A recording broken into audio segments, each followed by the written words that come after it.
नमस्ते मेरे प्यारे बच्चों, आपका हिंदी कक्षा में बहुत स्वागत। आज हम संज्ञा के भेदों के बारे में पढ़ेंगे। तो आइए शुरू करते हैं।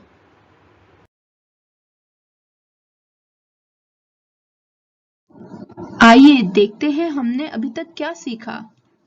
हमने सीखा कि हर व्यक्ति, वस्तु, स्थान या प्राणी का नाम होता है, बल्कि जो भाव हम महसूस करते हैं उसका भी कुछ ना कुछ नाम होता है। तो किसी भी व्यक्ति, वस्तु, स्थान, प्राणी के नाम और भाव को संज्ञा कहते हैं। आइए वाक्य पढ़ते हैं। बालक शहर जा रहा है। दूसरा वाक्य, सोहन आगरा जा रहा है। पहले वाक्य को पढ़ के हमें पता लग रहा है कि कोई बालक है जो किसी शहर में जा रहा है, पर ना तो हमें बालक का नाम पता है और ना हमें यह पता है कि वह कौन से शहर जा रहा है। परंतु जब हमने दूसरा वाक्य पढ़ा तब हमें पता लगा कि उस बालक का नाम सोहन है और जहां वह जा रहा है उस शहर का नाम आगरा है। तो इन दोनों वाक्यों में हमने देखा कि पहले वाक्य में संज्ञा निश्चित नहीं थी। ये नहीं पता था कि कौन सा बालक है, कौन सा शहर है, परंतु दूसरे वाक्य में हमें ये निश्चित हो गया कि उस बालक का क्या नाम है और वो कौन से शहर जा रहा है। इन वाक्यों को पढ़कर हमने ये जाना कि कुछ संज्ञा शब्द ऐसे हैं जो हमें किसी विशेष व्यक्ति, वस्तु, प्राणी या स्थान का बोध कराते हैं, और कुछ संज्ञा शब्द ऐसे हैं जो एक ही प्रकार के व्यक्तियों, वस्तुओं, स्थानों या प्राणियों का बोध कराते हैं।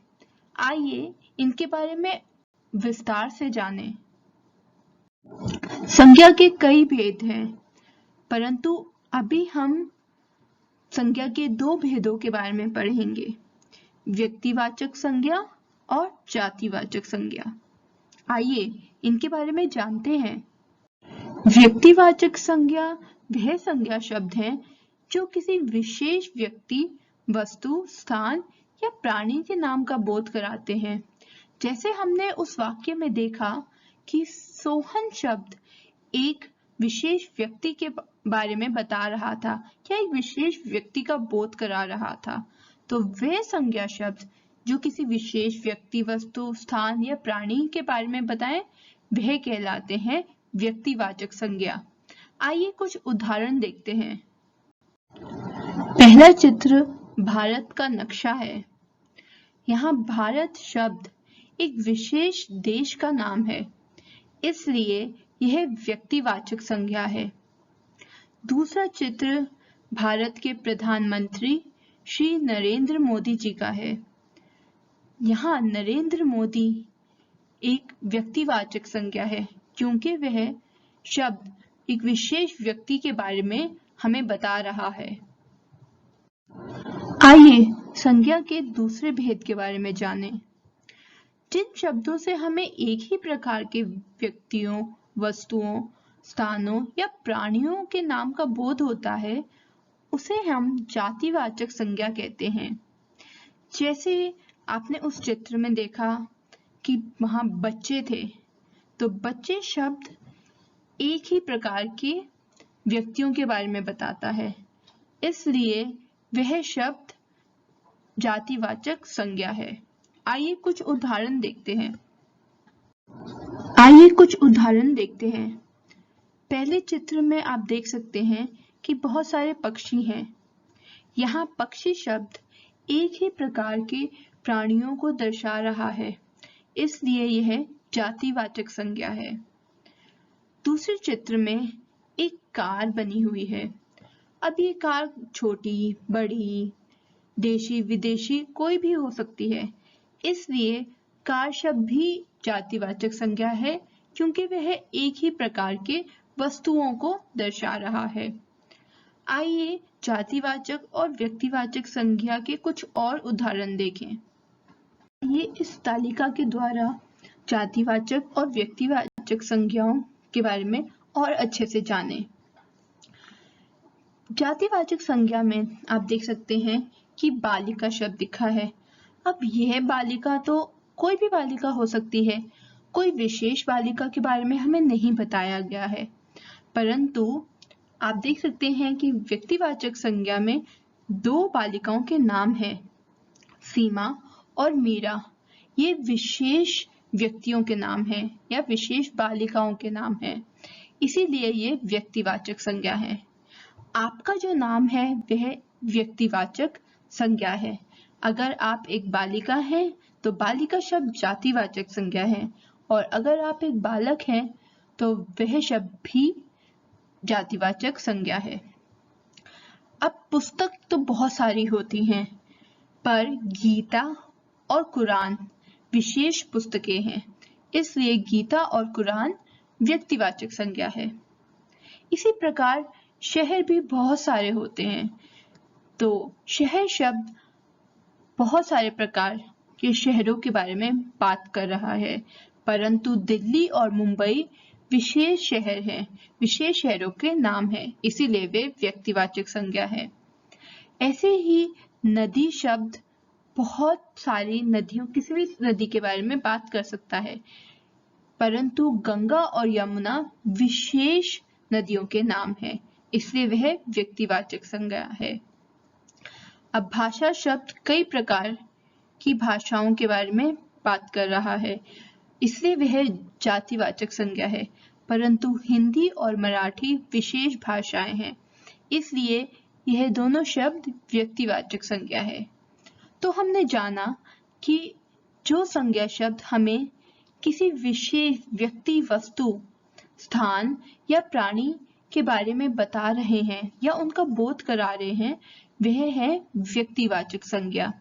और जो संज्ञा शब्द हमें एक ही प्रकार के व्यक्तियों, वस्तुओं, प्राणियों या स्थानों का बोध कराते हैं, वह है जातिवाचक संज्ञा। आइए कुछ प्रश्न करें। दिए गए प्रश्न में हमें जातिवाचक संज्ञाओं पर गोला लगाना है और व्यक्तिवाचक संज्ञाओं को रेखांकित करना है। आप ये ऑडियो पॉज करके ये प्रश्न अपनी रफ कॉपी में करने की कोशिश कीजिए, और जब आप तैयार हों तो ऑडियो को फिर से चला सकते हैं। पहला वाक्य देखते हैं। मैंने एक अंग्रेजी की किताब खरीदी। इस वाक्य में अंग्रेजी और किताब शब्द दोनों संज्ञा है, परंतु अंग्रेजी शब्द हमें विशेष भाषा का बोध करा रही है, इसलिए यह शब्द व्यक्तिवाचक संज्ञा है। और किताब शब्द हमें एक ही प्रकार की किताब के बारे में बता रहा है, एक ही प्रकार की वस्तुओं के बारे में बता रहा है, इसलिए किताब शब्द जातिवाचक संज्ञा है। दूसरा वाक्य पढ़ते हैं। कोहिनूर हीरा अभी लंदन में है। इस वाक्य में कोहिनूर, हीरा और लंदन शब्द संज्ञा है। कोहिनूर एक हीरे का नाम है, इसलिए यह व्यक्तिवाचक संज्ञा है। ऐसे ही लंदन एक शहर का नाम है, इसलिए यह भी व्यक्तिवाचक संज्ञा है। दूसरी ओर हीरा शब्द एक ही प्रकार की वस्तुओं के बारे में बता रहा है, इसलिए हीरा शब्द जातिवाचक संज्ञा है। तीसरे वाक्य पे आते हैं। मेरा भाई राहुल प्रसिद्ध डॉक्टर है। इस वाक्य में भाई, राहुल और डॉक्टर शब्द संज्ञा है। राहुल शब्द एक विशेष व्यक्ति के बारे में बता रहा है, इसलिए यह शब्द व्यक्तिवाचक संज्ञा है। भाई और डॉक्टर एक ही प्रकार के व्यक्तियों के बारे में बात कर रहे हैं, इसलिए ये दोनों शब्द जातिवाचक संज्ञा हैं। आइए आखिरी वाक्य पे आए। जवाहरलाल नेहरू भारत के पहले प्रधानमंत्री थे।